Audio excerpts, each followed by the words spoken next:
In this video, we're going to talk about a tub bench. In reference to what end of your tub bench goes in the tub, you're going to want the part with the backrest and the handle inside.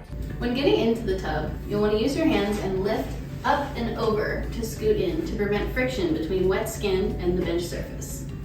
We'll scoot again up over and lift our legs in however is comfortable. Once our legs are inside, we'll do that same motion, pushing up and over to safely get into the tub. We're going to talk about adjusting the height of the tub bench. Some tubs have a higher surface on the inside than the outside on the tile. To adjust this, we're going to push the button in and either pull up to make it shorter or pull down to make it taller. The bench is equipped with half sizing, so just be aware if there's small numbers on the sides, this one goes 1, 2, 3, that you can make smaller adjustments if need be.